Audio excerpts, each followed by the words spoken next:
Justin Gatlin is the latest in a long line of sprint sensations to emerge from the USA. Gatlin got a good start. Look at this man coming through now. What a fantastic performance from Gatlin. It's all about Gatlin. Ultimate goal is to be one of the best sprinters in history. And what a fantastic performance from Gatlin. And look at the time. It's the American leading the Jamaican at the moment. He knows he is the world champion. Justin Gatlin is the world champion here in London. Hey, what's up, buddy? We're back with another episode of Ready, Set, Go. We in the building. You know who I'm with. I'm with the bearded wonder himself, Rodney Green in the building, man. What's going on, man? Man, I still can't believe. Somebody called me the bearded one the other day. I can't believe you made that stick. And my It head, sticks. I was like, It's stuck. How's this stuck? And she's like, it's the bearded wonder. It's like, sticking. the bearded wonder. Okay. I get emails that says, hey, Justin, would you and the bearded wonder like? This is true. You showed it to me. I was like, he made that stick. Okay. Yeah, Okay, cool. yeah. Okay, cool. Now man. all you need is a shirt.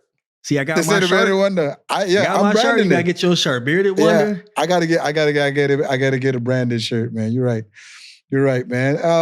We want to thank everybody, man. We actually, if you haven't watched Sprint 2 yet, Box to Box Films said we were in there. Justin and I had our 15 seconds of fame, right? We were in there. I mean, Justin was famous before, but I had my 15 seconds of fame. But yeah. How'd it feel? How'd it feel, Dad? Man, listen, my aunts and uncles and all that, I didn't tell a lot of people. So when they saw it, like my phone started blowing up. It's like, you on TV? I was like, nah, I'm on Netflix. What are you talking about, bro? That's way better than television. Listen, that's what my homeboy said. He's like, how much of your homeboys on Netflix? I said, Justin. He said, that doesn't count. I'm saying, bro. I'm really saying. I mean, Netflix, you can rewatch it, repeat, slow it down, pause. If you want television, man, you got to tell everybody to come in, watch it at a certain time, and you may not ever see it again in life. You know what I mean? So that means that you were immortalized. As long as Netflix is around, they keep Sprint on their kind of analog system. You always will be a part of the Netflix family, man. I appreciate it a lot, man. What you think about Sprint 2, man? What you think about it? Shoot, before we get into that, I want to say they had this Instagram reel going on about the world's swollest sprinters. And I think they got you at number one. But in my head, I know some dudes who way swoller than you, and I'm like, they should have had Ben Johnson on there. They should have had Leroy Burrell on there. Leroy Burrell had to been running at like 220 pounds. That's what I'm saying, bro. Come on, man. Leroy was out there, dog. Leroy was out there. You had Matadi. Yes, of course. Matadi. From Liberia. Who else was on there? Harry Ains from Great Britain. Okay. He was on there. Harry Akins, AKA Harry Akins. He needs to be on there. Go ahead. They had Blake on there. Yeah, at one point Blake was swollen in the mug though. Oh, listen. 2012 Blake, boy. There's a photo that's floating around the internet with it's him and Usain, and they're doing warm-ups. You could tell they're doing strides and they're walking back, right? From the strides. And obviously Usain's stature is 6'5", but then you see Johan is yoked up, boy. I'd never seen traps that big in my life, dog. It was like, like I was like, boy, that's crazy. This is true. Speaking about size and stature, one fun fact about Sprint 2, I love the story, man, of Oblique Seville. It was a very, very heart-touching story about how he lost his father and everything else. But I really didn't know he looks bigger on television. I didn't know he was 5'6". Size and stature, at 5'6", that boy ran 980, which is crazy because of size and stature of runners of that size. I think Mike Frater is probably like 5'7". He was like 988. You had Andre Kaysen, who was like 991 at 5'6". But he looks really tiny compared to like the other guys. And at 5'6", 980, pound for pound, like he probably got to be the fastest, smallest sprinter in history. History. It's probably a stat he don't want, but I mean, it's a stat. I mean, you can't change your size. You are what you are, right? So I mean, it isn't like it's weight where he can lose. He's at that height. He's at that size. But like you said, to run 9'8" at his size, that means like not 89, 980. He's like Kim Collins 2.0, dog. If you think about it, small frame, still like hell of a turnover, and just has a motor in him. Even with that size, still has a motor. That is crazy. But outside of that, I just wanted to highlight him, man. You know, in his story. If Box to Box Films start doing individual stories, I'd definitely like to know more about Oblique Seville and, you know, his story. It looks like very endearing story. But what did you think about the whole series? Did you watch the whole series? I did. I watched the whole series, man. I watched the whole series. I think the way it's filmed, because it's so 20/20 hindsight for us, right? By us going through the season already. I'm speaking as a spectator. Us watching it in real time, going through the season, and then knowing who the winners are, kind of understanding, you know, the roles that all the athletes are already playing. So when I watched it, I didn't get that spike of like excitement that I was looking for. You know what I mean? It kind of played out the way it was supposed to play out. Or I feel like I didn't get that much in-depth knowledge of the athletes that I was looking for. You know, it was just following those athletes, I guess, trying to make their big moment happen, which is the Olympics, which is a story that's been told 1,000 times by 1,000 athletes. You know what I mean? Like, I want to know a little bit more about you. They did talk a little bit about, in Tabojo's case, about his passing and how it affected him, of his mother passing. So I feel like you got more information from the narrators, like Otto and Allison and Michael, but not so much from the athletes themselves, where I can be like, damn, okay, I get it now. What's your thoughts?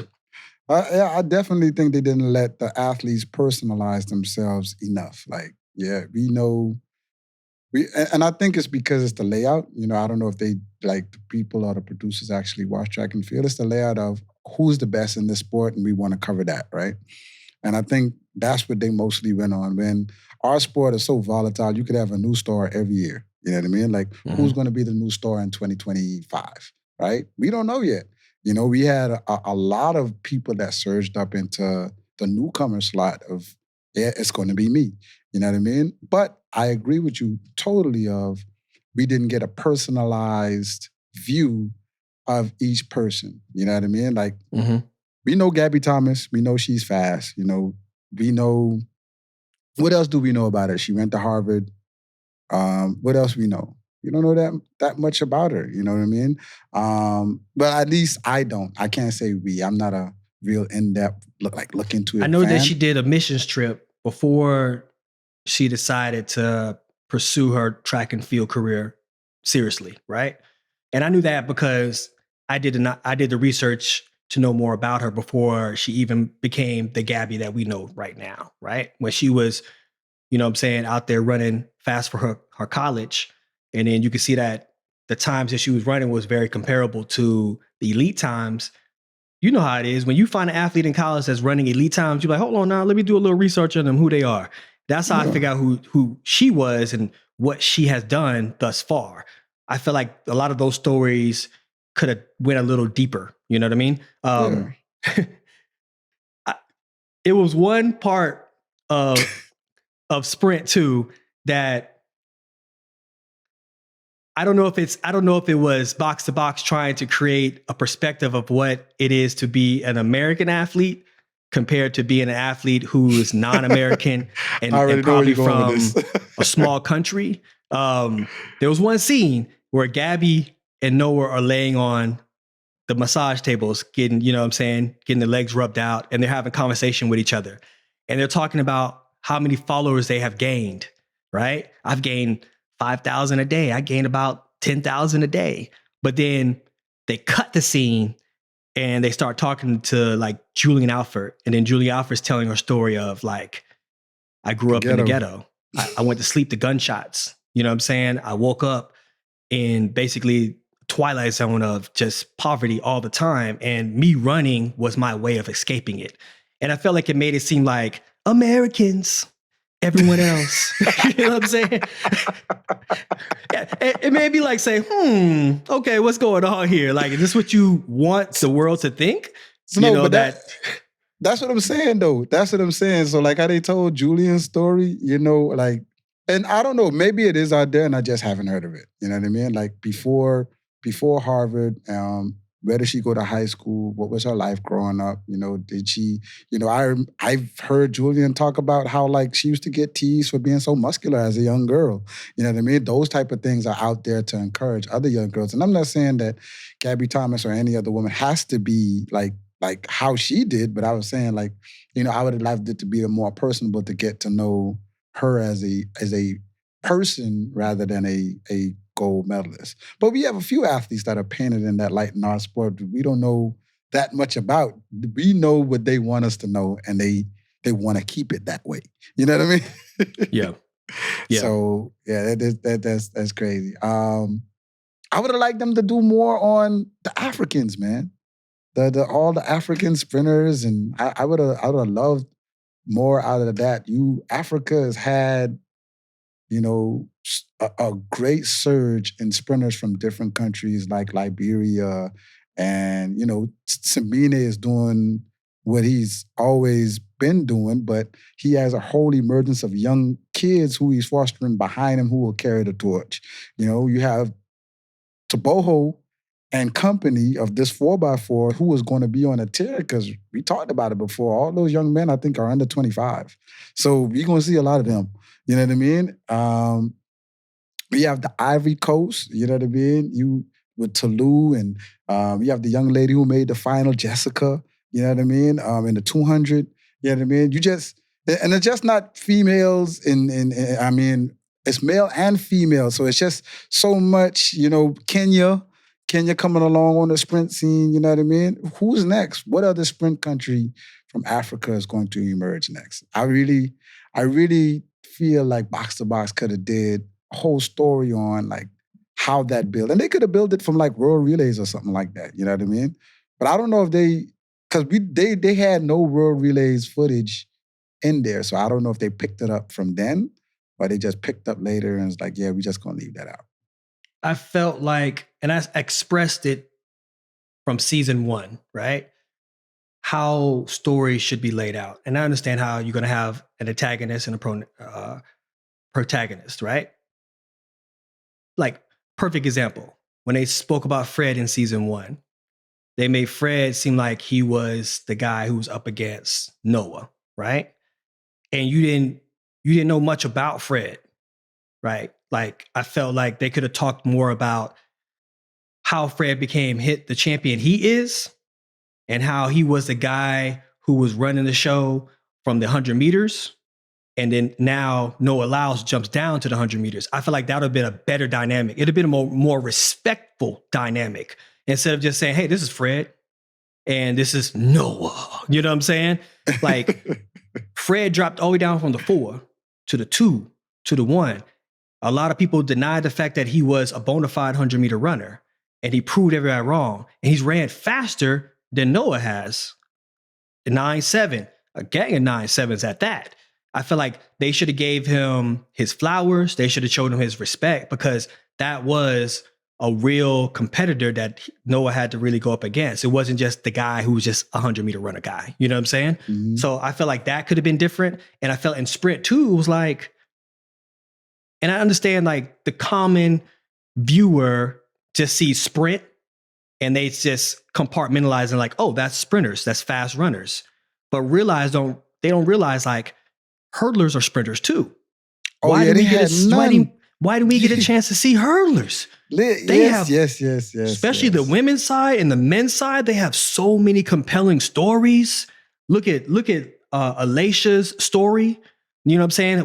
Where she come from, she had to make her own clothes when she was in school. You see what I'm saying? Like, she learned how to be a seamstress from her grandmother.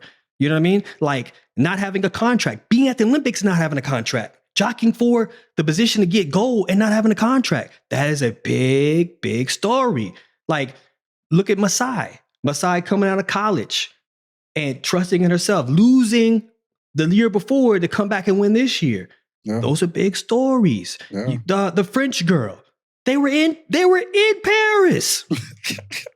Serena won a medal, the only track and field medal for France. France, yes. So she's immortalized forever. Exactly. Yeah. And Grant, we all know Grant's story. Daniel Roberts, mm-hmm. Parchman, like it's so many. Broomfield. There's so many different stories out there. Rai Benjamin losing all those championships before winning the big one, the one that really matters. Yeah. Bruh. Yeah. Bruh. They slipped on that one. You know, I understand that you only have a limited amount of time to make certain amount of episodes and you got to compartmentalize it, but you know, you could have did it. I would love to see a little bit better, you know what I'm saying, storytelling of sprinting all around. Yeah. The one good story that was very like entertaining for me was Kung Fu Kenny, man. I didn't know what he came from and why he's vying to get the gold medal to find his brothers and sisters. That was very, very touching. I hope that happens for him, man, because that would do so much for him. Like that right there touched me, bro. I was like, dang, bro. He like people out there like running for medals, like for their glory and their family. He out there running for a medal to find his family. This is crazy. That's crazy. That is crazy, man. Shout out to Kenny, man. Hey, I send more love to you, man. That story definitely did touch me, man. I enjoyed watching that and watching him achieve the next silver medal. And I definitely think they're going to have to watch out for that young man. I'm going to keep it 100% real because it was on the show. Watching him being emotional after not placing where he wanted to place in the 100 meters and having that heart-to-heart talk, you know what I'm saying, with Dennis in the warm-up area and him shielding his face because he was being emotional, that's what the world needs to see. Yeah. Because the Olympics happens only every 4 years, right? So these athletes have a vision, have a dream, have a goal that they're working towards. And then when they don't reach that goal, what happens? You know, we all say, well, got to wait till next 4 years. But what are they going through right now? You know what I mean? And are they going to stand back up? That's heavy on you, man. Emotionally, that's heavy on you, man. And I appreciate they showed that. Because that right there tells me, and I'm a Kenny fan, but people watching, I feel like he gained so many more fans because of that. Yeah, I do too. I'm a fan. You know, I speak about Kenny a lot. I speak very highly of him, but I became a fan, man. I became a real big fan of him and his mom and his family. And like, I hope to God, like he find his siblings, bro. Like he had me on, what that site name? Ancestry.com. Yeah, boy, he went deep, we got to find this boy family, boy. We got to find this man family. He was out there. He was out there doing DNA tests on himself. I said that's crazy, man. But yeah. But I love that part, man. I like that they did that part of the story, and you know that's very vulnerable of him, man. A lot of people wouldn't have put that out there. You know what I mean? So that's good. I would have loved to see more of Kishane. He's the mystery man, but I'm starting to believe that Kishane wants it that way. And he said it himself. He's really not a chatty type of guy, like who's in the limelight. He says when people see him and ask him for bitches, he's like, I understand it. Do I like it? But I understand it. Anybody that talk like that, you know, like it was funny watching him in Jamaica and just going around just doing normal things, going to get, you know, ackee and saltfish, and then him getting recognized. And then fans come up to him and say, man, I've been rocking with you since 2021. You know what I mean? Like true fans, right? Yeah. And the look on his face is like, me? Like, what? Like, appreciate it. Thank you. You know what I mean? That's how it is, man. Like a lot of people really think that every time someone is in the limelight that they want that attention. Yeah. Which is not really true. And there's a lot of people out there who are in the limelight or do interviews and don't want to do interviews. Mm-hmm. They're not comfortable with talking, you know? So And that shows the human side of them, bro. And I appreciate that from Kishane. I think all he really wants to do right now is just go out there and accomplish his dreams. Because he knows all that stuff's going to come anyway. He's going to have to do more interviews. He go out there and crack top 5. He's going to have to do a whole bunch of interviews because he is going to be dubbed the next one coming. For real. Yeah. No kidding. And I think that's where I just heard what you said. That's what he understands. If I even remember, I mean, Asafa told us he was like that. Like he was very shy, very bashful. But now when we was in Jamaica, we see Asafa now. So we're like, hey! Like, yeah, man. So, you know, I guess as they embrace it, they understand like, you either gonna go inside or I gotta hide like a hermit. I might as well go outside and embrace it. You know what I mean? And be that guy. But speaking of top 5, if we look at that boy progression, he's been progressing every year. He from when I noticed him in the last Diamond League, I think when Coleman won the Diamond League final, and I think what that was, 2019. 2019.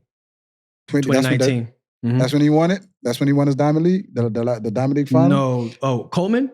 Coleman won. No, he won more recently, yeah. It was 2021. Maybe? Yeah. It was 2021. And Kishane ran 985. Now that boy done ran 977. Mm-hmm. I ain't predicting nothing, but I'm saying he is on his way. If the stat keep going the way it goes, and we seeing that how he ran his 977, I definitely say, I know everybody's preparing, but that silver medal usually gives you a lot of hunger to get a goal. You know what? Let's give this man, the bearded wonder, a round of applause real quick. You know why I tell you that? Because Kishane's progression has been shrouded in mystery, right? But it was right there in front of our face the whole time, and you recognized it the whole time. It was the fact that we were looking at the winners, you know what I'm saying, of those races and saying, okay, cool, whoever got second, whoever got third, cool. But watching his progression, like you said, going from 985 is not, you know, saying that's not light work, bro. That's running. You know what I mean? And we really didn't stop and say, oh, he doing some work, whoever this guy is. And then he progressed to where he is today. Like now we like, okay, we see you now. So for all the people out there saying, who this guy Kishane? He just popped up. Nah, he's been putting the work in. You just haven't really been seeing it because he's been overshadowed by other people who have done good things too. And he doesn't race a lot. So that's why, you know what I mean? He does get injured quite a few times, but he doesn't race a lot. That's another thing. So they only race, and the Frano camp, they only race when they know they're ready. When they put their athletes on the line, they know they're going to run. Like, they know. What because injury? They don't look surprised at anything. They just be like, yeah. Boy, what? Listen. Frano and his brother, Paul, right? Frano, yeah. Frano, you might as well call them the Frano brothers. The Frano brothers. Frano brothers, right? So which I'm a fan of. I'm a fan of both of them. Oh, 100%, man. Listen, boop, boop, boop, boop, boop, salutes. Because the work they put in with their athletes, and then what happens is like they got all the swag in the world, all the riz, all the drip, whatever you want to call it, bro. Like Kishane went out there and ran 9.7, right? And then at the end of the day, he ran all the way back from the competition track to the warm-up track. And they literally just sat there like, yeah, because they good knew. Job. They knew. They told that man, hey man, you better run this because our analytics say this is what you can do. And it's not a surprise. It's not, even when Sharika ran 10.6, like she ran it, but they knew. They like, yeah, or even when listen, they know when Sharika didn't break the world record when she ran a 21.4. If you look at that, her demeanor, she was not impressed because in her head, they knew she ran something so ridiculous, probably in her training. Mm-hmm. She probably was supposed to run like 21.33 or something like that. Mm-hmm. And she knew when she saw the time and she watched that race replay, she's like, I missed it right there. If I would have just, You know what I mean? They know. Mhm. They know it, which is great. Which is great. Great coaching, especially with using the tools that we have today in analytics. It's amazing, man. I like that. So when they put their athletes on the line, they know what time it is. Listen, Sometimes ain't nobody cooler than the Frano brothers, boy. No, them Johnson brothers. Boy, them boys won a national title together. Boy, them Johnson brothers pretty cool. Boy, they had I'm 3 girls about, run 48. You're right. But I'm saying like the Frano brothers, they gonna sit back and just be like, win or lose, they're gonna give you that same poker face. They're gonna be like, break the world record. You remember when they had Elaine and Shelly and they were out there rolling, they gave that same energy. They was like, yeah, we already knew. We knew already. y'all on episode 1. We on episode 7, dog. We just watching it because we just want to just catch y'all up, man. yeah, man. We want to show y'all what we've been doing. You know, y'all just catching up, but we seen this earlier. You know what I mean? So, yeah, man. But I like how it depicts them and their camp. You know what I mean? Which their camp runs. The dynamic of that camp is pretty different, bro, because they don't run like a regular pro-style camp. Everybody trains together from all the way up from the development side all the way up to the pro side. Like, there ain't no real separation. So that to handle that dynamic and have the success that they have, I think that is commendable because a lot of people separate it. You know what I mean? Yeah, I haven't had the opportunity to talk to them and ask them why they do that, but in my mind, I feel like the ones that are trying to make it, you want them to train with the stars so they understand what it is to be the elite athlete and to be a star. And the ones that are already stars, you want to keep them humble. You want them to train with people who are still hungry because as a star, you become full sometimes. You know what I'm saying? You become satisfied. So I think that dynamic helps feed everybody to stay consistent as possible, you know? Look, you're going to ask him why, and he's going to say, man, we had so much success. Why not? Why not? Why not? Hey, what if he said, no, real talk, what if he said something that's off the mark, period? What if he said something like, because it's too hot in the second half of the day? or he'd be like, you know, they say Frano read a lot of books. He'd be like, that cuts into my reading time. Cuts into my reading time. I got to read the paper. That's definitely good, man. I like how we got the exposure. Sprint 2 is out now. You guys go ahead and watch it. Support our sport. You know what I mean? We know that we hope that this is very successful, that they have a Sprint 3. You know what I mean? And that it keeps going. But in Sprint 3, they would have to cover a lot because now all the locations have been named for Grand Slam track.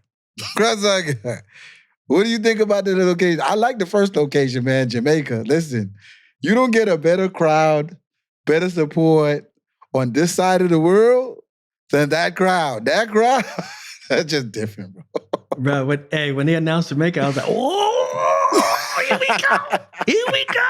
Who cares about streaming? Who cares about TV rights? Boy, listen, about to be live up in that stadium. I was like, good move, Mike. That's a good move right there. And then when he did Miami, I was like, good move, because you're still in the Caribbean vibe, right? So listen, you still have... You went from Jamaica to Jamaica. Miramar is Jamaica. You go there, they got more Jamaican restaurants in Miramar than they have McDonald's. You can get jerk chicken or brown stew fish anywhere, boy. Hey, he was like, Jamaica? And he was like, a little bit more Jamaica. There it is. But listen, Miramar is a fast track. Fast times have been ran on that track. We've seen it. We know it. Miramar and the people who run the facility out there, they love track and field, especially at a high level. The mayor loves track and field. He's a fan. They have a Bolt statue there. A Bolt statue is on American soil at Miramar, right? So that tells you right there that is a home of track and field. Let's pause. They got a Bolt statue and they ain't got no you statue. They ain't got no Carl statue. They ain't got no Mike statue. America, we got to get some of your American greats a statue, man. You got to get you go to Ohio State, Jesse Owens is there. I've seen it. Jesse Owens is there. But we got to get like some of our American greats. We understand that the sport is not that good, man. But Americans, y'all give y'all boys some love, man. Y'all have some of the greatest sprinters pound for pound ever in history, you know.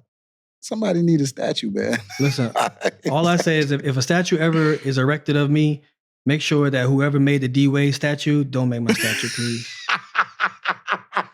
Don't make my statue. I want to look like me forever. Just saying. Same to whoever made Cristiano statue, please don't make my statue.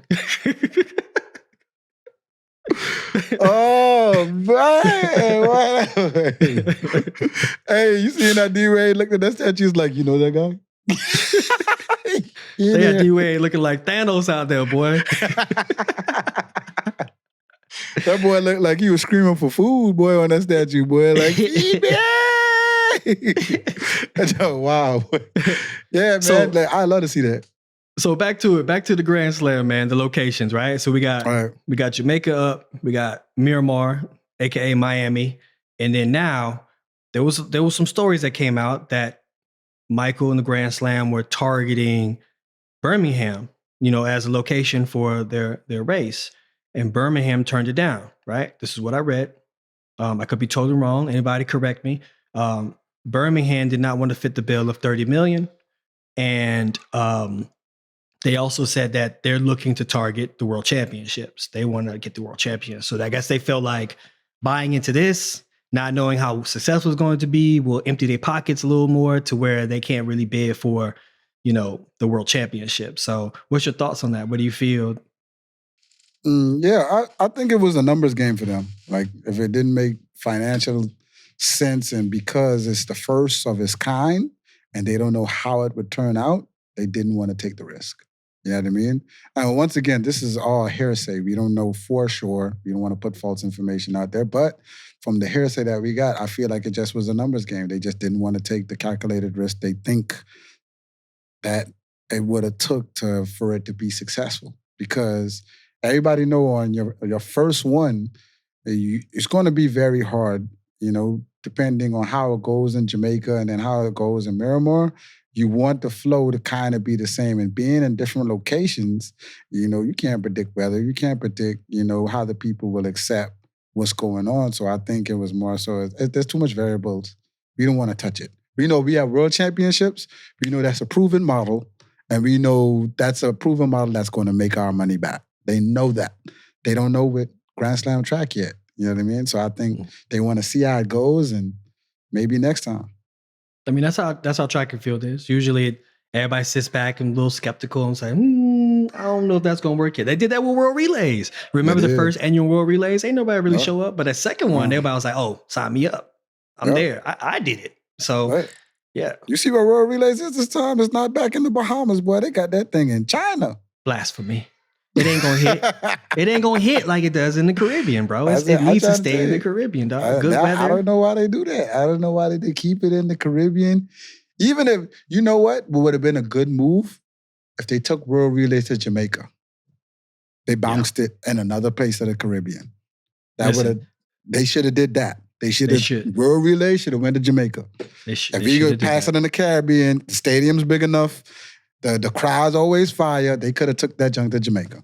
They could have did that. Definitely could have did that, bro. Yeah, you don't know why they do it. The World Relays, y'all shout us out. Tell us how y'all pick these locations and why y'all do it. Have a representative talk to us so we can tell the fans why y'all do it the way y'all do it.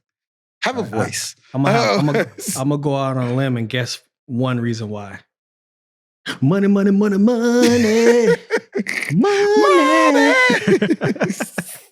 100% true. But so 100%. The next two locations have been dropped, right? So Birmingham's out. You can see Grand Slam made a pivot. Next location, I think it's Los Angeles, right? Mm-hmm. And then the last location is actually Philadelphia. No, I think you have them backwards. I think it's Philadelphia, then LA. Oh, Philadelphia, then LA. Yeah, okay. So they go into the historic Penn Relays field. You know what I mean? And then to LA. So as a spectator and a fan, what's your thoughts on those two locations? The Philly one is a good one. You know what I mean? I feel like. Come on, man. Are you saying this because you're an Eagles fan, bro? Like, what's up? I mean, hey, man, I'm an Eagle. Even if I ain't got on the paraphernalia, I'm going to still represent the Eagles all the way through, boy. You see it, man. You see me with Washington. But anyway. But anyway, I love that they, trying to revive Philly. You know what I mean? Since the World Relays have been happening and the USA versus the world has not been at Penn Relays anymore, that atmosphere has been now lackluster. The biggest events that have been happening at that stadium has been like New Balance, Nationals, and stuff like that. That's been picking up. But I definitely think that was a good move for them to take it there. Especially in the time of the year. It should be hot like around that time. I'm glad they didn't pick it like around in April or something like that where it's usually cold. It'll be fairly hot around that time that they get there in Philly, which is pretty good. You know what I mean? So I think that's a good location. I'm curious to ask why they picked Philadelphia, to be honest, because I feel like we see Penn Relays and we see the audience, we see the fanfare, but that happens literally during Penn Relays. Yeah. I can't remember ever watching or witnessing a race at University of Penn and it wasn't Penn Relays. That stadium is huge. It holds like 21,000, seats. So when it comes down to the streaming aspect or the camera aspect, the more seats filled, the more successful it's going to look, And on top of that, it's like when you think about Penn Relays, you think about the top high school teams in the world, right? Who at least do come, right? From North America to the Caribbean. You think about the top colleges, especially on the East Coast, that do come. And then you think about the professional athletes that do compete there. So now you have a trifecta of entertainment that's happening. And then you have fans who are there to either they're already at high school or college or professional and they're watching from the stands, or they're spectators who are cheering and watching high school, college, or professional. I'm curious to see how it's going to work Grand Slam wise, because now it's like you're taking one aspect of that trifecta and you're only showcasing that, which is the professional realm. How many people are going to show up for that? A lot of people show up to watch these Jamaican high schools run against American high school teams at Penn Relays. It's a culture. It's a tradition. It happens. Rain, sleet, or snow, it goes on because it's a tradition. So I want to see what happens at Philadelphia outside of that tradition that we're used to. I think what they're factoring in is they're looking at venues that already have all the cameras set up, that actually has done it before. Because now, if you put it in a new venue, you have to go ahead and try to outfit that venue for camera views and see how you can see things. So all the places that they pick have already streamed already, had cameras there already, and they know, you just go and be like, hey, the logistics of how we going to set the cameras up, right? And that's an easy fit. Penn Relays have that. Miramar has that because they've been having the Miramar meet. Jamaica definitely has that. And LA has had it too because I think the LA track, what they're having is a gold Grand Prix from last year and the year before. So they are picking venues that already have the capacity to hold media, right? Because that's the easiest fit. And so the only other thing I think they probably would have did if they didn't get LA is they was going to go to New York. Because that's what they was going to do. What other venues in America that can hold it? None, unless you go to Texas Relays. Texas Relays can hold the event, and that would have been the other one. You know what I mean? So like, there's not a lot of venues because track is not as celebrated here on the United States soil as everywhere else. So you have slim pickings, very very slim pickings. You're right. So all right, so we set up 4 stages, Grand Slam. I like the 2-day meet thing gonna kill me though. I'm excited to see them hurdlers come back and run the 100. The 400 meter hurdlers come back and run the flat 4. I'm excited to see, the 400 meter runners go back and double back as 200 meter runners. You know what I mean? Or the 100s going up to the 200. Like, I'm excited to see how this is gonna happen. You know what I mean? So I want to know what the consequences are. What's the consequences if they run the first day and don't run the second day? or it got to be a dock of pay. You know what I mean? If you're a salaried athlete, yeah, you got to be a dock of pay. They ain't giving away, ain't nobody giving away free money. That's not happening. I get it. I would love to know the intricacies of that. Because you know, like, an athlete could say, yeah, I'm going to do the hurdles the first day. And then the next day I was like, I don't know. That my hamstrings ain't feeling too good to go out and run an all-out sprint in the 200. You know what I mean? So what do you do? I think that's why they have it built. Like the salaried athletes can't do that, right? The ones who he's picked, the faces of the posters and the ones who he has on salary for the Grand Slam track, who have exclusive rights, right? But for challengers, yeah, I mean, challengers could rotate. You know what I mean? The mother lanes, it could be anybody. You know what I mean? But I think he just wanted the challengers to be the very best in the world. That's why most of them are either have very, very high rankings or they're medalists, current medalists at this point. So that's why he did it that way. But I think the setup is great because, like I said in our last show, it's going to be great for the athlete who don't have nothing, who hungry enough to come and drop something and walk away with $100K. Oh, there you go. Money, money, money, money. Money. Yeah, and I heard the last spot was LA, man, which is, shoot, I think Mike stay out there in LA. So that should be pretty good for him. Most of the investors probably are from out there. They'll get to see that meet, you know, up close and personal. So I'm definitely interested to see how they present it, like how it's presented over the next 2 days, you know, or how tickets go. You know what I mean? Does your tickets cover both days, or because there's a rest day in between? It's like from the 6th to the 8th, and like from the 10th to the 12th. So I think they run a race, they rest, and then they run a race again. So I'm just very interested to see. That's a long time. Yeah. I mean, you're getting paid. You out there working for $100K, 2 meets for $100K. You gonna be out there? Yeah, for sure. You're gonna be out there for that $100K, and I think that's what he wanted. He wanted the best athletes in the world to compete at the highest level for the world to see, and these events to see, you know, at all times that these are going to be the events at the highest level. He wanted to present his showcase of Grand Slam as that. This is the highest level of track and field being presented to you every time you see Grand Slam track. So on the off day, is there something they have to do, or are they just kind of free to do whatever they need to do to rest themselves up, or we don't know yet? Probably, we don't know yet. Probably media. And I know they have the rules and stuff up on Grand Slam track, but it's a lot of it's still kind of unclear. I might be reading it wrong of how things happen. Like if you don't compete in the other event, like how does that work? You know what I mean? Like, you know, if you got injured, like what is that? You know, or how does that go? You know what I mean? So I don't know.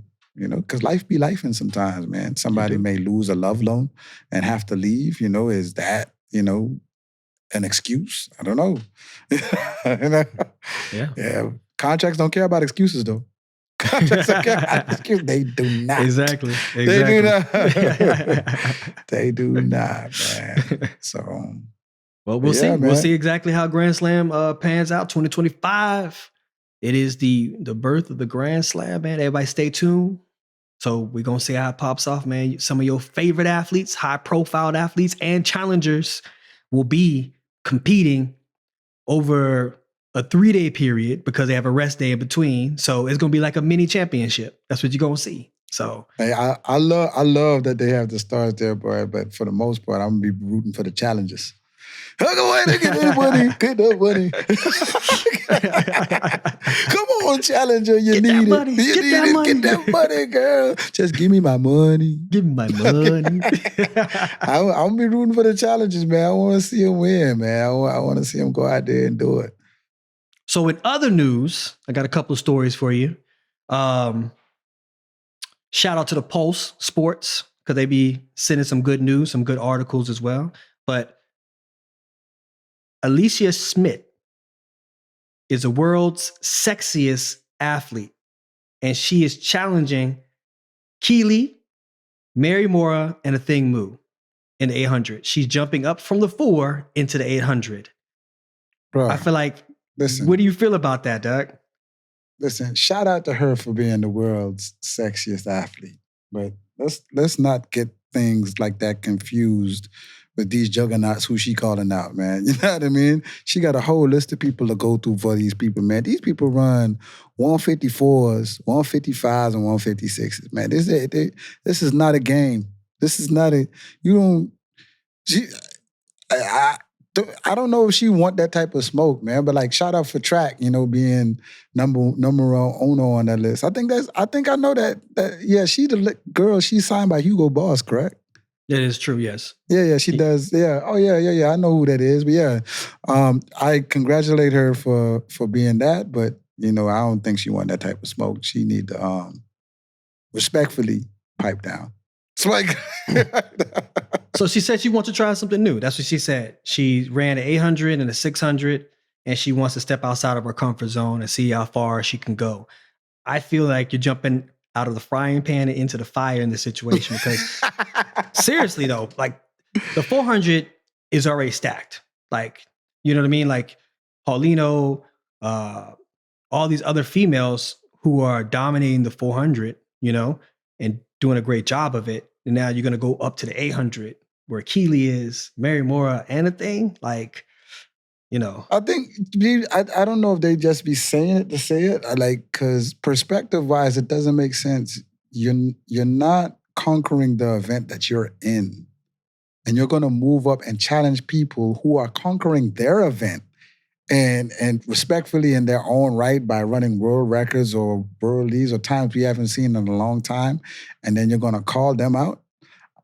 The perspective that she's coming from, it doesn't make sense, right?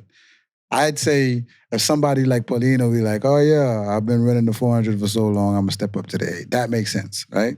She's been on a tear. So you say, oh, okay, I understand.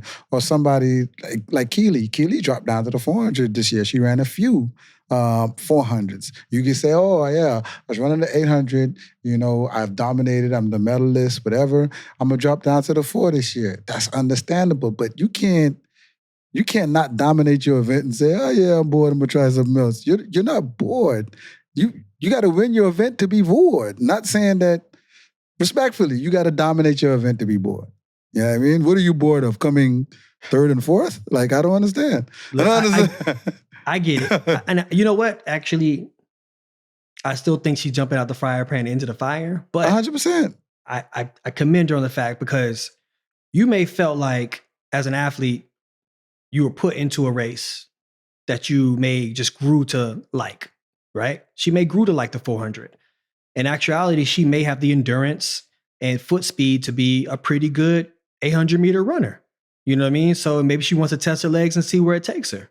You know, listen, sprinting is an aggressive, you know this, they're aggressive events. And when you run the 4, if you run it good or bad, it's going to hurt either way, right? Listen, if we call it 400 a man's event, the 800 is an animal's event, especially for women at under 155. That is crazy. That is crazy. You know what it is? Yeah, you say the 400 hurt no matter what, right? Imagine just for males, rolling through their first 448 and knowing you got to do that junk again at that rate? Oh, no, bro. Come on, man. Or 47. Come on, man. Come on, man. What are we talking about? You feel like the math ain't mathing? The numbers ain't numbering, bro. Come on, man.